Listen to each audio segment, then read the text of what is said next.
अब आइए voting system को समझने की कोशिश करते हैं। ये आपके लिए बहुत ज्यादा इंपॉर्टेंट है। सबसे पहली चीज तो ये कि हर इलाके से 4 लोग चुने जाएंगे, हर प्रभाग से 4 लोग चुने जाएंगे। आप अब तक सिंगल वोट डालते थे, तो अब हर वोटर को 4 वोट डालना होगा। 4 वोट कैसे डाले जाएंगे वो हम यहाँ पर आज अपने इस वीडियो में देखेंगे। प्रभाग सिस्टम में वोट कैसे करना है ये आज हम यहाँ पर जानने की कोशिश करेंगे। सबसे इंपॉर्टेंट ये कि अब चूंकि प्रभाग में 4 लोगों को खड़े होना है, हर पार्टी 4 कैंडिडेट्स को खड़े करने उन्होंने किया है, कुछ आजाद उम्मीदवार भी खड़े हैं, तो इस तरह नंबर ऑफ कैंडिडेट जो है वो बहुत ज्यादा बढ़ गए हैं। जहां तक डिटेल सामने आई है तो पूरे औरंगाबाद शहर से जितने लोग खड़े हैं वो 800+ कैंडिडेट्स खड़े हैं। अब वो लोगों को वोटिंग मशीन में किस तरह से सेट करना है, हमने इस तरह से बताया कि प्रभाग को इस तरह से बांटा गया है कि एक कैंडिडेट होगा लेडीज से रिजर्व कैटेगरी की, दूसरे होंगे लेडीज से ओपन कैटेगरी की, तीसरे होंगे जेंट से रिजर्व कैटेगरी के, और चौथे होंगे जेंट से ओपन कैटेगरी के। तो इस तरह 4 लोगों का मिलकर पैनल बनेगा और 4 पैनल लोग मिलकर जो है वो फिर इलेक्शन को लड़ रहे हैं। वोटिंग मशीन कहीं पर भी किसी भी बूथ में मिनिमम 2 वोटिंग मशीन और मैक्सिमम 4 रहेगी। 4 क्यों रह सकती है कि जहां पर अगर ज्यादा नंबर ऑफ कैंडिडेट्स खड़े हुए हैं जिनकी लिस्ट एक में कवर नहीं हो पा रही है, तो एक में रिजर्व, उसके बाद सेकंड, थर्ड और फोर्थ, इस तरह 4 मशीन रह सकती हैं। लेकिन अगर कैंडिडेट कम है तो 3 में भी काम चल जाएगा, अगर उससे भी कम है तो बहुत कुछ जगहों पे 2 में भी हो जाएगा। जैसे समझने के लिए सबसे पहला रिजर्व वाला जो रहेगा वो व्हाइट कलर का रहेगा, जिसमें तमाम व्हाइट के कैटेगरी के लोग पूरे कवर हो जाएंगे, और उसके बाद दूसरों का सिलसिला आना शुरू होगा। इस तरह से जो है 4 जो पैनल के मेंबर्स हैं उनको 4 कलर जो है म्यूनिसिपल कॉर्पोरेशन ने दिए हैं। पहले उसके जो व्हाइट में रहेंगे, दूसरे लाइट पिंक कलर रहेगा, तीसरा हिस्सा लाइट येलो रहेगा, चौथा हिस्सा लाइट ब्लू रहेगा। इससे आपको समझना है कि व्हाइट के हिस्से में से आपको 1 वोट देना है, पिंक के हिस्से से 1 वोट देना है, येलो के हिस्से से 1 वोट देना है, और ब्लू के हिस्से से आपको 1 वोट देना है। इस तरह से ABCD ये जो है 4 कैटेगरी के वोट्स आपको देना है, और 4 वोट देना आपको कंपलसरी है। आइदर आप किसी वोटर, किसी कैंडिडेट को वोट दें, लेकिन अगर आपको कोई कैंडिडेट पसंद नहीं आता है तो आप नोटा के बटन पर दबाएं, लेकिन जब तक मशीन पर 4 बटन प्रेस नहीं होंगे आपका वोट कंप्लीट नहीं होगा। ये बहुत इंपॉर्टेंट है जिसको आपको जहन में रखना है। बहुत मुमकिन है कि पूरे में से सिर्फ कोई एक ही कैंडिडेट हो जिसको आप वोट देना चाहते हो, बाकी 3 वोट ही नहीं देना चाहते हो, लेकिन 3 पर आकर आपको नोटा का बटन दबाना बहुत ज्यादा जरूरी है। तो ये ध्यान रखना इसमें जरूरी है, इसको जहन में रखिए।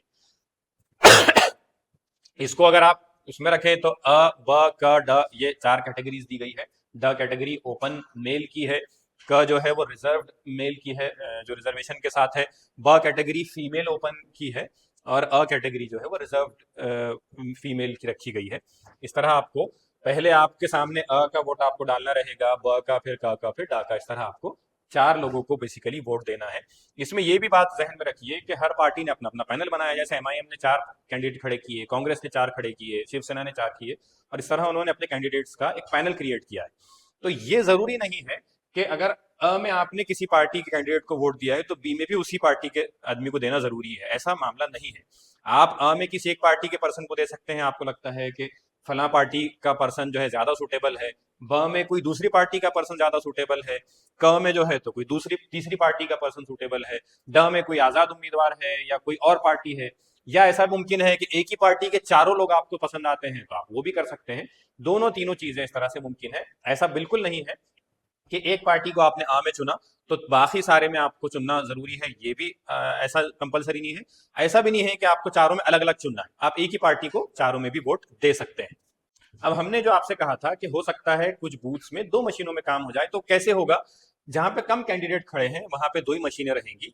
ऊपर से व्हाइट में कैंडिडेट के अ कैटेगरी के कैंडिडेट्स के नाम शामिल होंगे, उनमें से आप जिनको पसंद करते हैं आप वोट डाल देंगे। ये तमाम में से आपको कोई पसंद ना हो तो लास्ट में नोटा का बटन रहेगा, आप नोटा को दबा देंगे। नोटा का मीनिंग रहेगा नन ऑफ दी अबव, कि आपको ऊपर से कोई कैंडिडेट पसंद नहीं।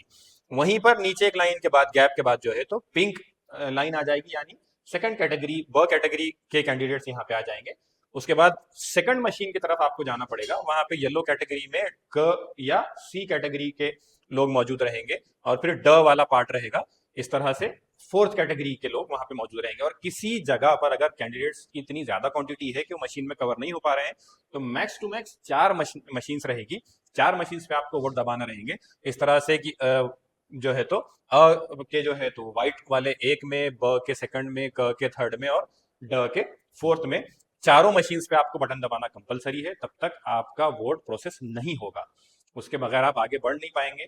कोई अगर निकल कर चला जाता है तो बहुत मुमकिन है कि हुकूमत या जो भी इलेक्शन कमिश्नर हमारे होंगे वो वहां के ऑफिसर को अथॉरिटी देंगे कि वो उठकर नन ऑफ दी अबव का बटन दबाएं। इसलिए कि जब तक चारों मशीन्स के चार बटन प्रेस नहीं होंगे वोटिंग प्रोसेस आगे नहीं बढ़ पाएगा, अगला वोटर आके वोट नहीं दे सकेगा। तो ज्यादा अच्छा है कि आप ही अपने चार वोट्स दबा दें। अगर आपको कैंडिडेट पसंद नहीं है तो नन ऑफ दी अबव दबाकर आप आगे निकले। कैंडिडेट्स आपको पसंद आते हैं तो आप उनमें से अपने अपने पसंद के कैंडिडेट को वोट डाल सकते हैं। तो इस तरह से अ ब क ड ये चार वोट्स जो है आपको डालने हैं। जब आप मशीन पर जाएंगे तो मशीन पर डिस्प्ले कैसे होगा, यहाँ शुरू में जो है कैंडिडेट का या पार्टी का नाम रहेगा, उसके बाद उसकी निशानी के साथ चीजें रहेगी और बटन प्रेस करने के बाद यहाँ पे जो भी आपका फेवरेट रहेगा लाइट निशानी के साथ लाइट जो है जलेगी और उस हिस्से के वोट आपका कंप्लीट हो जाएगा। अगले कलर पे आप जाएंगे, अगले उसमें, इस तरह से चारों वोट का प्रोसेस आप कंप्लीट करेंगे। जिस तरह मैंने शुरू में आपसे कहा था कि अगर आपको कोई कैंडिडेट पसंद नहीं आता है तो लास्ट में नोटा का बटन रहेगा, नन ऑफ द अबव, यानी पूरों में से आपको कोई भी पसंद नहीं है इसलिए अपना वोट आप नोटा को देना चाहते हैं तो आप नोटा का बटन प्रेस कर देंगे और वोट आपका वोट कास्ट हो जाएगा। बस इतना होगा कि आपने किसी कैंडिडेट को नहीं चुना है। तो ये जो है इसमें देखना जरूरी है। इस तरह जब आप चौथी मशीन यानी ब्लू कलर वाली मशीन पर आकर या तो किसी वोटर को या नोटा का बटन प्रेस कर देंगे तो यहाँ पर एक बजर दबेगा और उस बजर के साथ ही जो है आपका वोट कंप्लीट हो जाएगा। तो ये चीज आपको ध्यान में रखना बहुत ज्यादा जरूरी है कि चार वोट्स आपको कास्ट करने हैं, इधर दो मशीन्स पे, तीन मशीन्स पे या चार मशीन्स पे, नंबर ऑफ कैंडिडेट्स की बेसिस पे। सबसे इंपॉर्टेंट चीज ये कि चार वोट कास्ट करना कंपलसरी है, यानी हर आदमी चार वोट डालेगा। दूसरी चीज ये कि वो या तो किसी कैंडिडेट को सिलेक्ट करके अपना वोट डाल दे जिसमें वो चारों कैटेगरी में से अगर उनकी पसंद की कैंडिडेट उनको मिल जाते हैं तो वो डाल सकते हैं। कोई कैंडिडेट अगर उनको पसंद नहीं है उस कैटेगरी का तो आप नोटा का बटन वहां पे प्रेस कर सकते हैं। तीसरी सबसे इंपॉर्टेंट चीज ये कि ये बिल्कुल जरूरी नहीं है कि चारों वोट किसी एक ही पार्टी को जाए। ऐसा मुमकिन नहीं है कि कोई एक पार्टी के तीन लोग जीते तो चौथा नहीं जीत पाएगा, चौथा भी जीत कर आ जाएगा। जीत इंडिविजुअल लेवल पर ही होने वाली है, वोटर काउंट इंडिविजुअल लेवल पर ही होने वाला है, कोई पैनल लेवल पर काउंट नहीं होने वाला है। बस पैनल फॉर्म इलेक्शन से पहले किया गया है। तो आप किसी एक कैटेगरी में एक पार्टी को चुन सकते हैं, दूसरी कैटेगरी में दूसरी पार्टी को चुन सकते हैं, तीसरी कैटेगरी में तीसरे पर्सन को चुन सकते हैं, या चारों कैटेगरी में एक सिंगल पार्टी को भी आप चुन सकते हैं। ये बहुत मुमकिन है। वो सिलेक्शन किस तरह से होगा, मान लीजिए किसी प्रभाग में 45,000 वोटर्स हैं, जिस तरह से उसमें मेंशन 45,000 या 44,000 वोटर्स हैं एक एवरेज पकड़ने के लिए।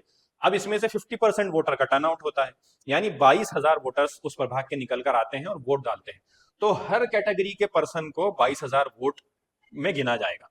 नोटा को अगर हम मान ले कि भाई 22,000 ने नोटा को वोट नहीं दिया और अपना अपना कैंडिडेट चुना है तो हर कैटेगरी के पर्सन को 22,000 वोट मिलेंगे। अब 22,000 अ में, 22,000 ब में, 22,000 क में, 22,000 ड में। अब इन 22,000 में से जिसको ज्यादा वोट मिल जाएंगे वो कैंडिडेट जीत कर आ जाएगा।